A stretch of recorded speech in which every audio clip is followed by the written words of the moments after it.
I want to show you how to install a backup camera to the stock radio in your second generation Nissan Xterra. I put mine in a 2013 Xterra S. I want to use the stock radio for a monitor, so there won't be any clunky add-on rear view mirror monitors or extra monitors screwed to the dash. You won't have to buy a new radio. It will look and act just like a factory installed system. You can do it for about 50 bucks. I searched high and low for a way to make this happen. There did not seem to be one. I finally came across this adapter cable from PAC. The Nissan Xterra was not listed as a compatible model. To further ensure that no one would ever try it, some ramrod wrote this review below it, stating that the cable definitely would not work for the Xterra. He was wrong.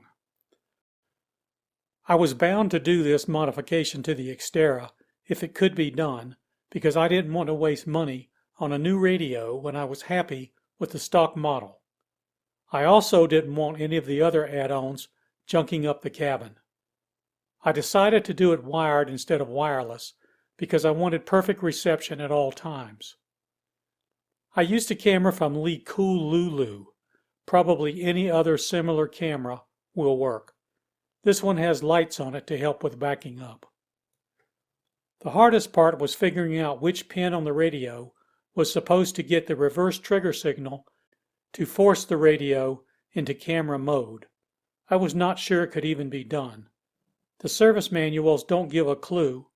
The one high-line version of the truck that comes with a backup camera shows the wrong pin out in the service manual for the more basic versions of the car. In other words, the service manual was useless. I've done the work of tracking down that pin for you. The second hardest part was running the video reverse wire up front. However, once I got into it, it was not as bad as I expected, and it was all done in about 90 minutes. You want to start at the back of the car. I'm not going to go over exactly how to remove every single piece of plastic, because that's covered in other videos. Almost all of it just pops right out. I worked on the driver's side of the car. These tools are helpful. To start clearing the way, pry off the plastic guard on the top of the bumper. Remove the two screws on the left bumper trim panel. Then remove the two screws holding the taillight on. When you actually do take the taillight off, there are two press-fit nubs on the left side that hold it in place. Carefully pry it straight out or pop it straight back. This might take a little more force than you think. Try not to break the lugs off. It definitely will come off. Pull up the floor access cover and remove it.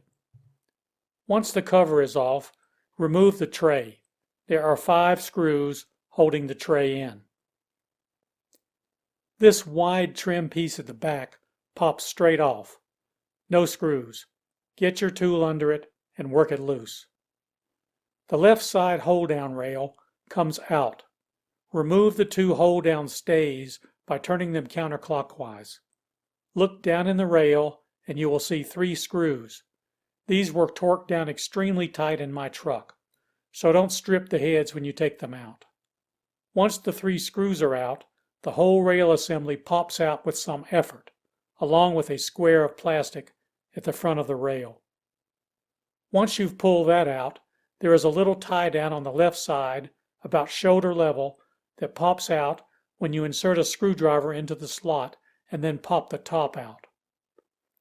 Removing all these things lets you pull up the large plastic side piece on the left just to get enough clearance to get the video wire under it. For wiring, it's pretty simple.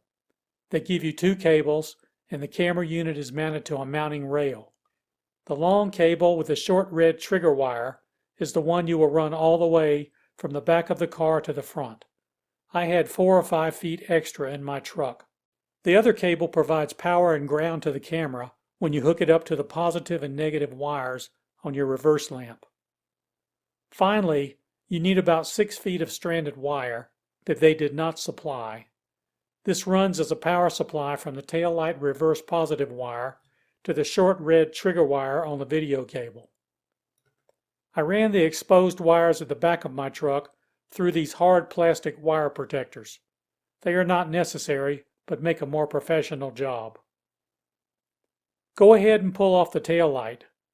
Note the two lugs that seat in the plastic washers on the left side.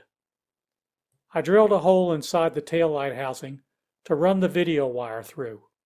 Since the video wire has an RCA plug attached to it, the hole has to be somewhat large. You might be able to force the wire through the existing grommet, but I thought it easier to drill this hole. I did not want to damage any of the wire bundle going through the grommet. There were 2 layers of metal to drill through. I put a grommet in the hole to protect the wire, and I also used hot glue to seal it all up. Leave enough video wire out the back to reach the license plate. You should have plenty. Leave a little extra. You will have to run power to the camera. This comes from the reverse light using the cable supplied. The red wire goes to the positive reverse light, and the black wire goes to the reverse light ground. Finally, you need to put positive 12 volts to the radio when reverse is engaged. This is done with the extra 6 feet of stranded wire. Use a clamp-on connector or solder a wire into the positive side of the reverse lamp.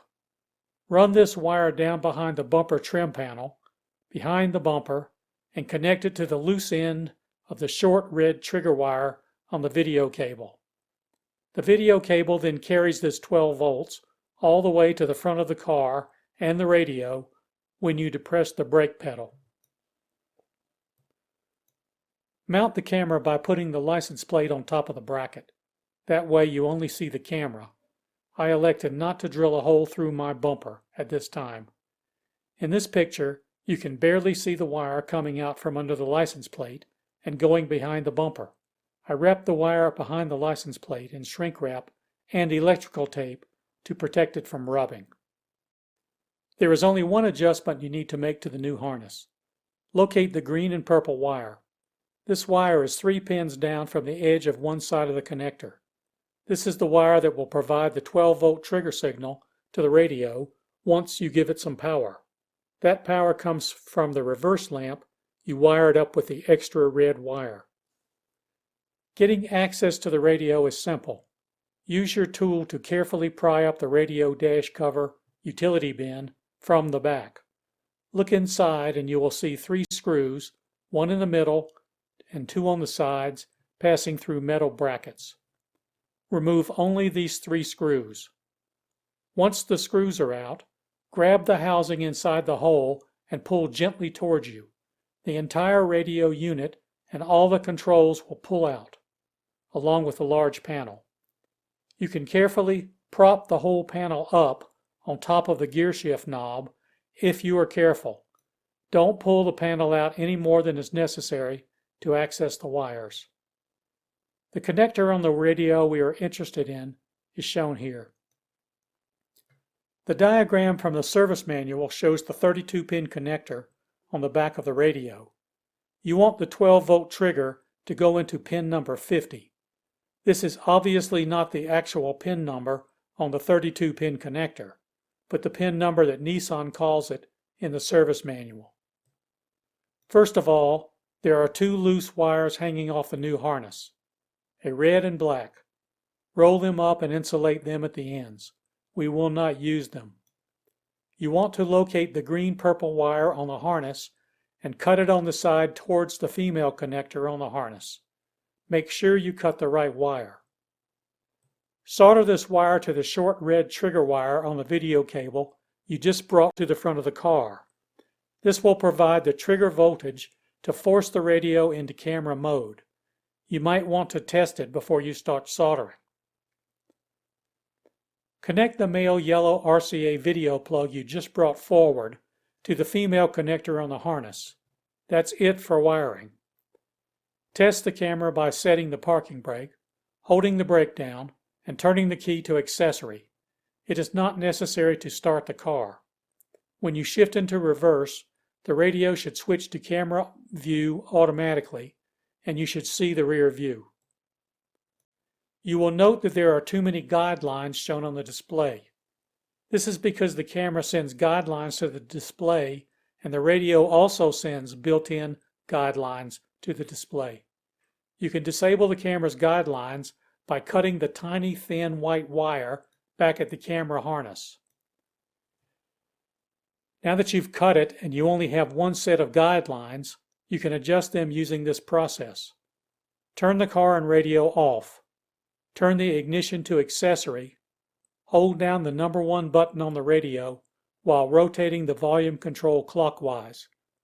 Continue to hold down number 1 and continue rotating the volume control until the System's Diagnostics menu pops up.